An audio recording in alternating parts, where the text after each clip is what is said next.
And hello again. Welcome to my YouTube. It's a Midionpassion at gmail.com is the way I put it. I probably should have put it under something like Mona Lisa or Leonardo da Vinci, but it still comes out to be the same. My name is Alan Cook, and I'm the proud owner of the Mona Lisa. That is the older, more mature Mona Lisa, which is a diary. The piece in which you see in front, I have named it the flaming face of the Mona Lisa. You have to try to really understand it even though you can't see it. But you have to understand his tricks of his codes, and I'm well above what the average individual would understand his tricks in his art. But I've been trying. I got well over 325 YouTubes, and I'm going to try to give you an example on some of the images in which he tricks and hides his works within other paintings. You follow my works, and you will see that you have found my works in Last Supper, along with a lot of his sketchings. This I call the skull, and the skull so happens to be the piece in which is in the Mona Lisa that is undisputed because it is too hard for them to cover up, and that's one of his markings. But let me show you how he makes a innuendo hidden code that is the same but under different layers of images. This is about the size of a fifth of a penny, this whole face. And when you lay it over the top of the face, of the outline, you see how it fits. And when you see some of the particular areas down in lightness, or right in here, now right in here I'll give you an example. It's kind of like a long submarine or some sort, which has got about 1 million images in it. This particular area is the same, believe it or not, because when you go to put it back up in here, what he did is he did like transfers that you would do when you try to catch a criminal, and you use transfer to go over a regular face, and you say, hey, does he have this mustache, does he have that mustache? And what he does is he builds his other photos over the top. Here's the eye, and if you pull this down, you can see the outline of the eye, and you can see the eye. What he did is underneath each, if I open this up under different other layers and go deeper, you will see a massive transfer. So, for instance, which I haven't done yet, I'll give you an example. If I go into image and I go to adjustment and I go to threshold, you will see how threshold has altered it. Okay, and then when you take the colors out, you can see how it gives you his beginnings work that put it together. Now there's many other different ways that you can do that. Now see how she changes dramatically? Does it look the same? Obviously not. But it actually kind of looks like a man here. And the images of an arm, and comes on down, and here's another face with a big nose. And then when you add to it,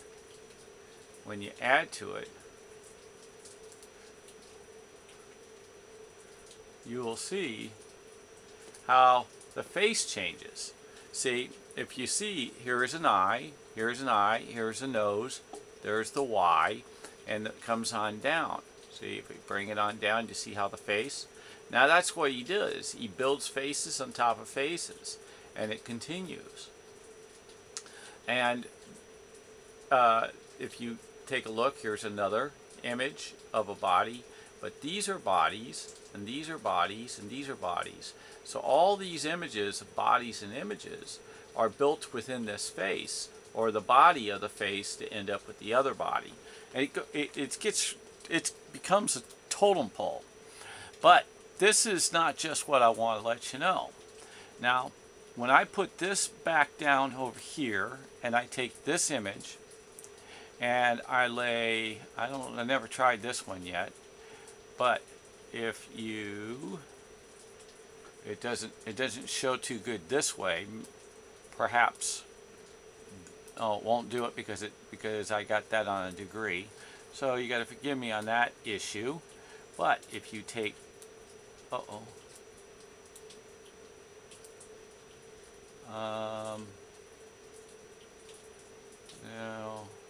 oh, here it is.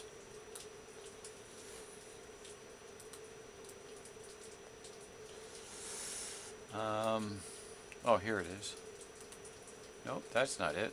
Where she go? Where she go? We gotta find her. I put it in here somewhere. Oh, here it is. Okay, so I put that right there. I move this right over here. Sorry about that. And then I move this over the top. Okay. Now this is the Flaming Mona Lisa over the top of his works. Now, if you can see when you pull this down, here's a lady, and she's looking this way with the eye and the eye, higher and lower, and looking this way.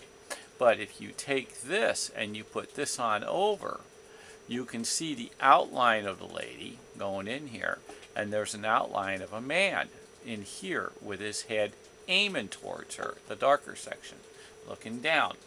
Now, when it gets into that particular deal, I'm going to put this one over here, and I'm going to grab this one, and I put this one over, and you'll see how my woman matches in the same in the image. Let me just kick that because it's off one set. See, fits exactly within the image.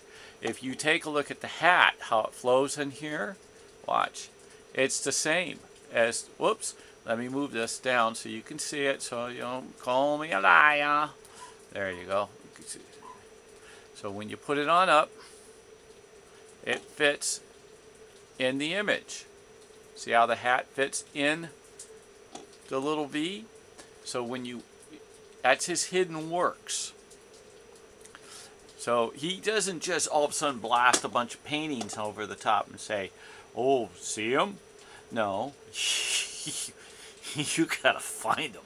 It's rough. Okay, now let me show you something else.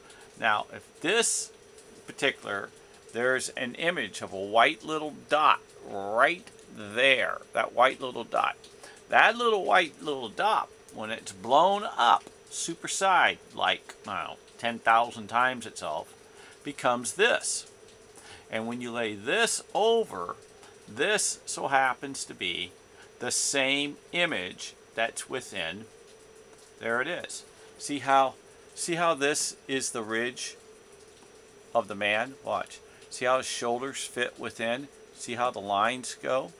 See, and what he does, and the reason why it's everywhere, is because he makes his paintings move.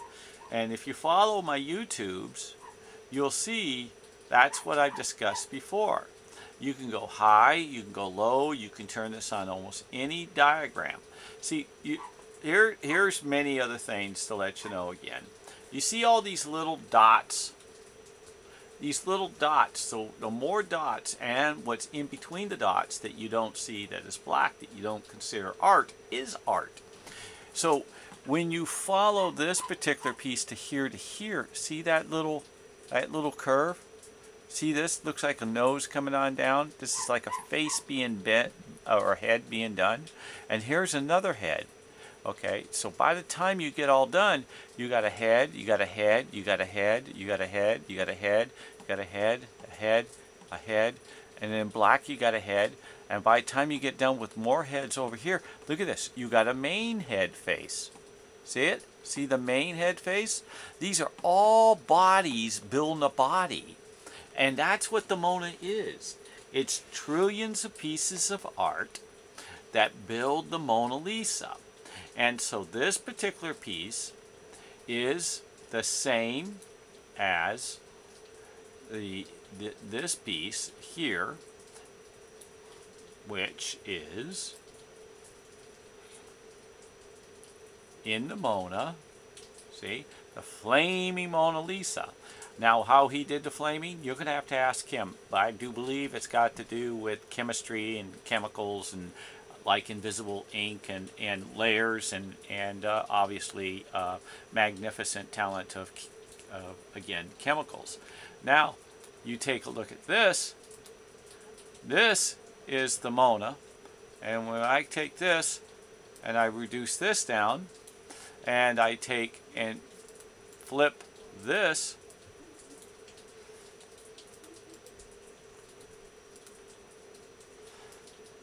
I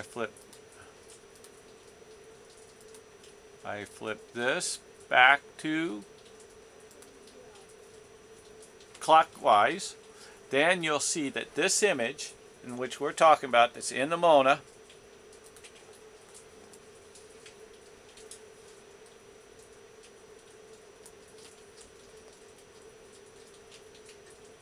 is the skull. See? The skull. So that's what I've been trying to tell you. He has his works hidden. That's where it is. It's in the Mona, and it's in Midion. And Midion, again, is my painting, which is, this is another x-ray of my painting, is this. So this particular painting and this particular painting, which is the Mona Lisa, are twins.